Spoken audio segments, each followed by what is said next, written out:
दोस्तों, महाभारत दुनिया का सबसे बड़ा महाकाव्य ग्रंथ है जिसे भारत का सबसे ऐतिहासिक ग्रंथ माना जाता है। हिंदुओं के काव्य ग्रंथ को पंचम वेद माना जाता है। महर्षि वेदव्यास ने संपूर्ण विवरण के साथ यह ग्रंथ लिखा था। हिंदू धर्म में माना जाता है कि महाभारत में वर्णित घटनाएं सत्य और प्रमाणित हैं, लेकिन फिर भी बहुत से लोग इसे काल्पनिक मानते हैं। इसे धर्म और अधर्म के बीच हुआ सबसे बड़ा युद्ध माना जाता है, लेकिन महाभारत को लेकर हमेशा ही बहस होती रही है।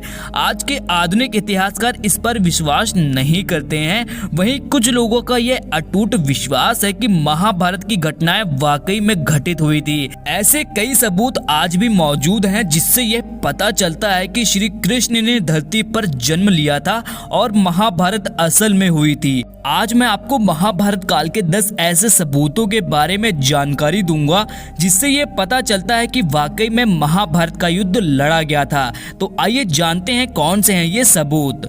नंबर 1 है कुरुक्षेत्र की लाल मिट्टी। यह तो हम सभी जानते हैं कि महाभारत का युद्ध कुरुक्षेत्र में हुआ था, जो कि हरियाणा राज्य में स्थित है।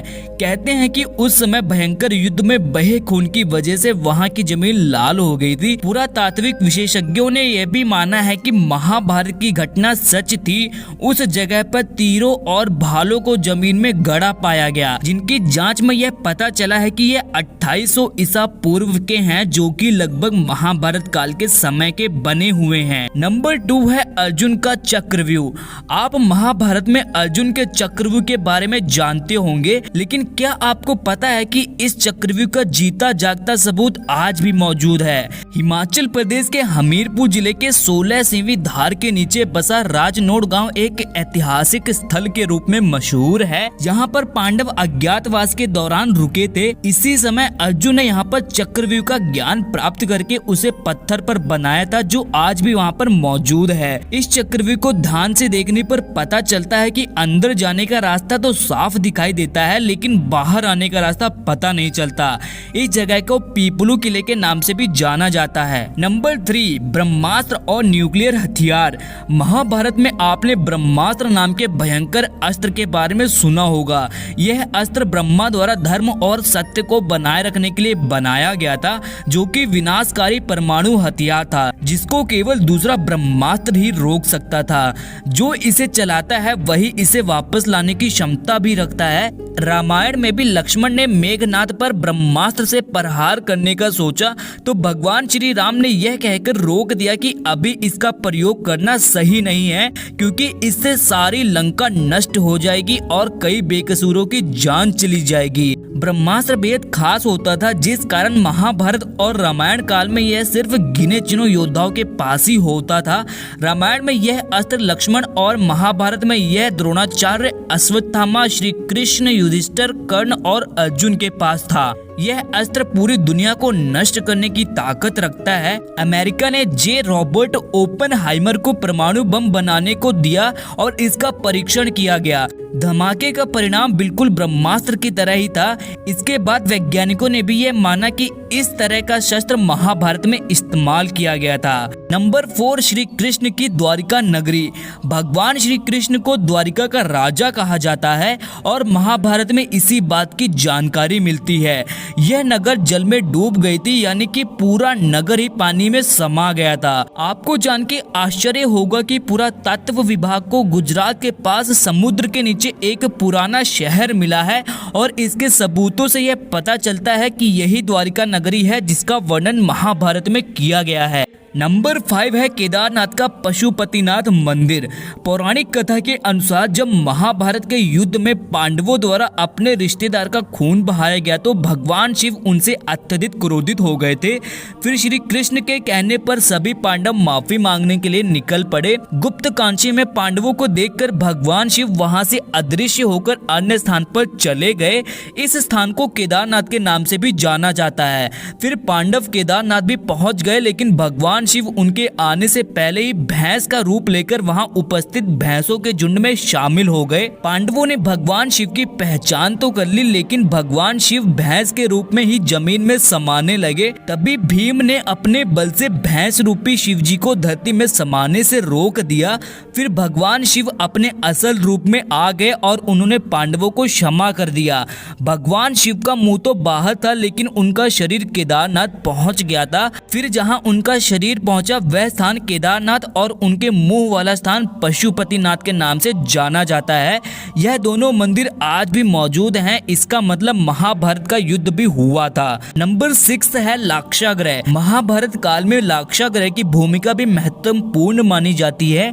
कौरवों ने पांडवों को जलाने की साजिश के लिए लाक्षागृह का निर्माण करवाया था, लेकिन पांडव सुरंग से निकलकर बाहर आ गए थे। कहा जाता है कि आज भी यह सुरंग उत्तर प्रदेश के बरनावा नामक स्थान पर मौजूद है। नंबर 7 है महारथी कर्ण का अंगराज्य। कुंती के सबसे बड़े पुत्र दानवीर कर्ण अंग देश के राजा थे, जो उन्हें दुर्योधन ने उपहार में भेंट किया था। आज अंग देश को उत्तर प्रदेश के गोंडा जिले के नाम से जाना जाता है।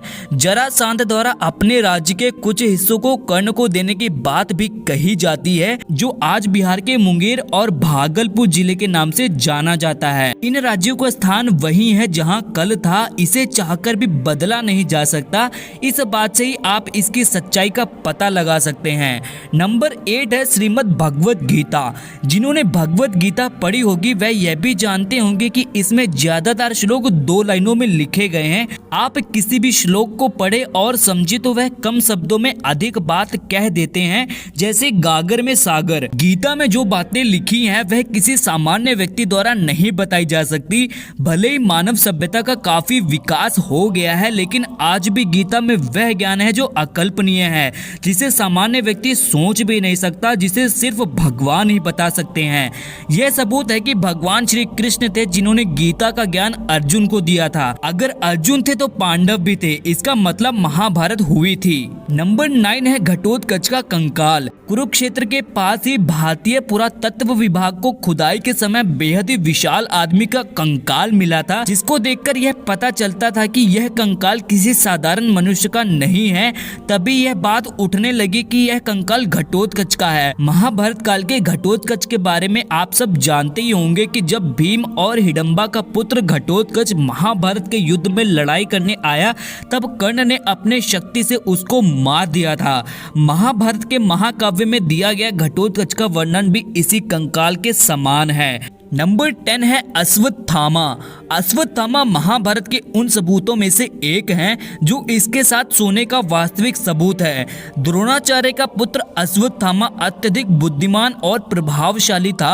बचपन से ही अश्वत्थामा के माथे पर एक मणि था, जिस कारण उसे कोई हरा नहीं पाता था। इतिहास में कई बार लोगों ने अश्वत्थामा को देखे जाने की बात कही है। इतिहास में तो यह भी लिखा है कि अश्वत्थामा ने ही पृथ्वीराज चौहान को उनका शब्द वैदिक बाण चलाना सिखाया था।